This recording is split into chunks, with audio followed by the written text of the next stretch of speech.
Assalamualaikum warahmatullahi wabarakatuh. Halo semua, perkenalkan namaku Faatihah Hisa Maharani, NIM 2002050016, kelas 20A1, jurusan Reka Medis dan Informasi Kesehatan dari Universitas Duta Bangsa Surakarta, akan menjelaskan tentang sistem endokrin. Ada yang tahu sistem endokrin itu apa? Sistem endokrin adalah sistem kontrol kelenjar tanpa saluran atau ductless yang menghasilkan hormon yang tersirkulasi di tubuh melalui aliran darah untuk mempengaruhi organ-organ lainnya. Fungsinya menghasilkan hormon yang dialirkan ke darah untuk diperlukan oleh jaringan tertentu, mengontrol aktivitas kelenjar tubuh, merangsang aktivitas kelenjar tubuh, merangsang pertumbuhan jaringan, dan mengatur metabolisme. Selanjutnya ada hormon dari kelenjar endokrin.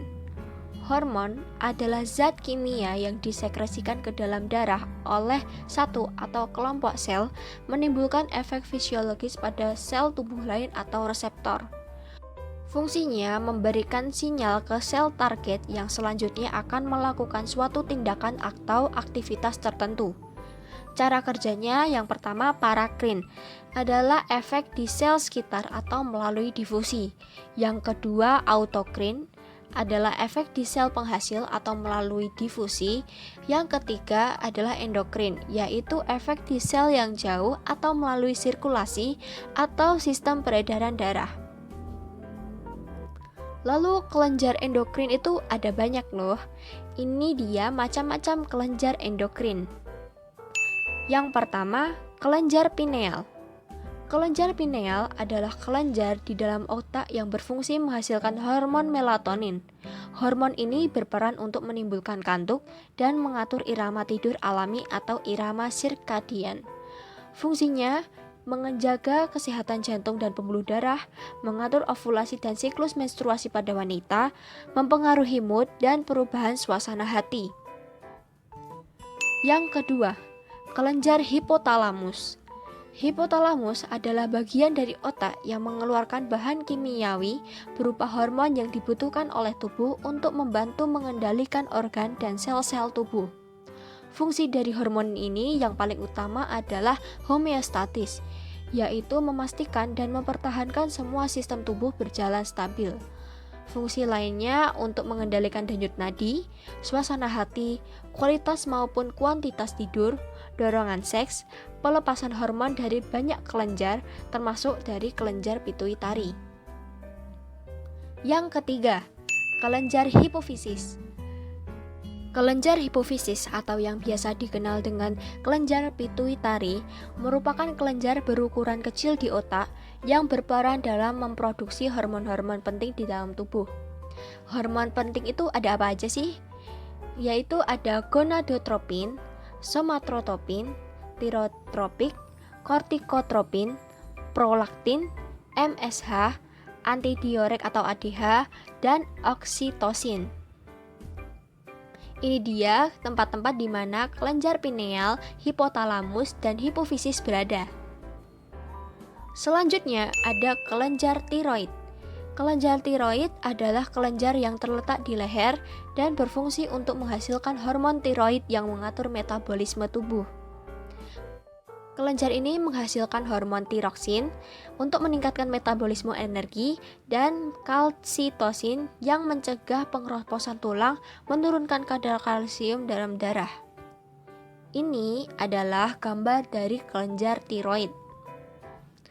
Lalu ada kelenjar paratiroid. Kelenjar paratiroid merupakan kelenjar yang terletak di leher, tepatnya di belakang kelenjar tiroid. Kelenjar paratiroid ini terdiri dari 4 kelenjar kecil yang berukuran sebesar kacang polong. Fungsinya untuk apa?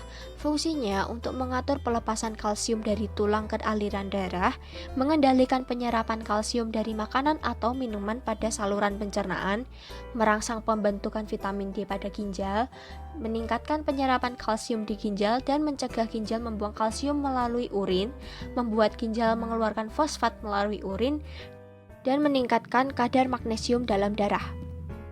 Ini gambar dari kelenjar paratiroid. Selanjutnya ada kelenjar anak ginjal.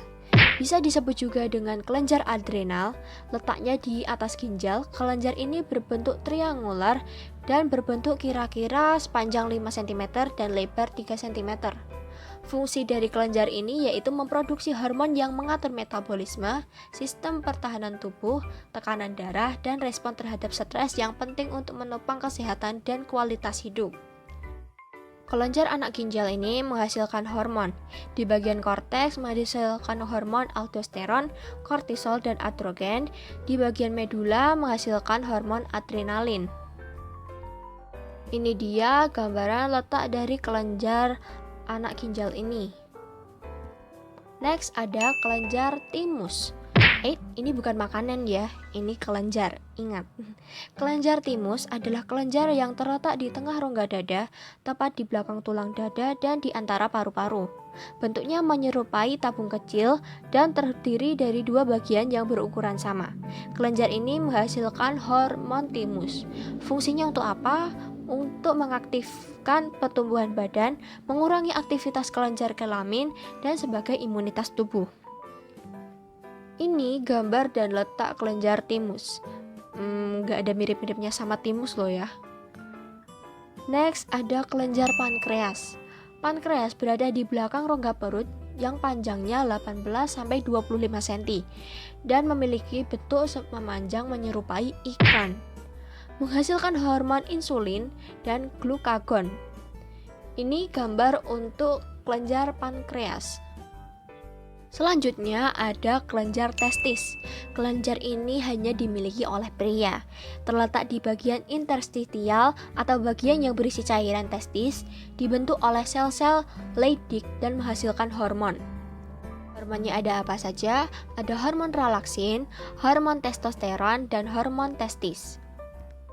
Ini adalah gambar letak dari kelenjar testis. Selanjutnya ada kelenjar ovarium. Berbeda dengan kelenjar testis tadi, kelenjar ini hanya dimiliki oleh wanita. Kelenjar ini berbentuk oval dan berukuran kecil yang terletak di kedua sisi rahim. Kelenjar ini juga menghasilkan hormon estrogen dan progesteron. Ini dia gambaran letak dari kelenjar ovarium. Nah, sudah selesai kita membahas tentang kelenjar-kelenjar yang terdapat di sistem endokrin. Sekarang kita akan membahas tentang patofisiologinya.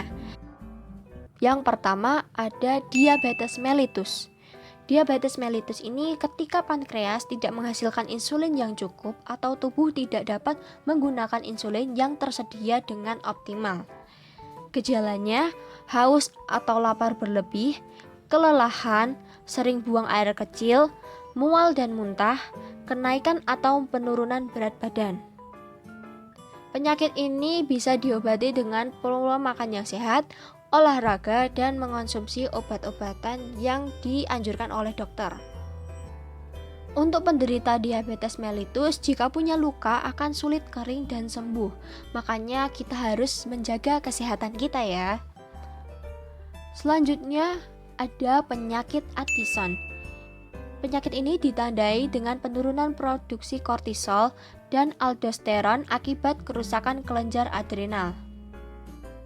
Gejala penyakit ini ada depresi, diare, kelelahan, sakit kepala, hiperpigmentasi pada kulit, hipoglikemia, nafsu makan rendah, tekanan darah rendah, ingin mengonsumsi garam, dan mual dengan atau tanpa muntah. Pengobatan untuk penyakit Addison ini bisa dengan terapi hormon untuk mengganti jumlah hormon steroid yang berkurang dan tidak bisa diproduksi oleh tubuh. Ini dia gambaran untuk orang yang menderita penyakit Addison. Lanjut, ada hipertiroidisme. Kondisi yang ditandai dengan kelenjar tiroid yang overaktif. Gejala umumnya adalah diare, kesulitan tidur, kelelahan, goiter, mudah marah atau perubahan mood, detak jantung cepat, tremor, dan penurunan berat badan. Pengobatan untuk penyakit ini bisa dengan mengonsumsi obat-obatan yang dianjurkan oleh dokter seperti metimazol dan karbimazol, terapi iodium radioaktif, operasi pengangkatan kelenjar tiroid atau tiroidektomi. Ini ya gambar untuk penyakit hipertiroidisme. Orang yang menderita penyakit ini di bagian leher akan mengalami pembengkakan. Lanjut, ada prolaktinoma. Prolaktinoma ini muncul apabila kelenjar pituitari yang disfungsional menghasilkan hormon prolaktin berlebih yang berguna dalam produksi ASI. Gejalanya disfungsi ereksi, kemandulan, kehilangan libido, periode menstruasi yang terlewat, dan produksi ASI tanpa penyebab.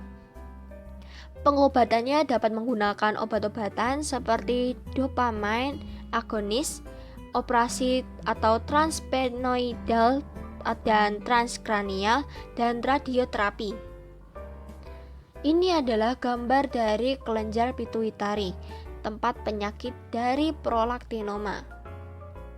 Next, ada akromegali.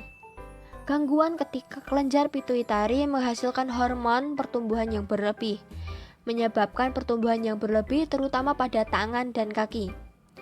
Gejalanya ukuran bibir, hidung, dan lidah yang terlalu besar, tangan dan kaki yang besar atau bengkak, perubahan struktur tulang muka, nyeri pada tubuh dan sendi, dan sakit kepala.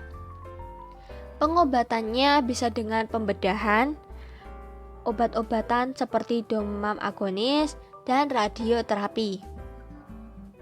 Nah, tangan yang sebelah kanan adalah tangan orang normal, di sebelah kiri adalah tangan dari penderita penyakit akromegali. Selesai. Sebenarnya sih masih ada banyak penyakit yang menyerang sistem endokrin ini, tapi saya hanya mengambil 5 contoh dari penyakit dari sistem endokrin. Sekian penjelasan dan video dari saya. Jika ada kekurangan mohon maaf, dan terima kasih sudah menonton video saya sampai akhir.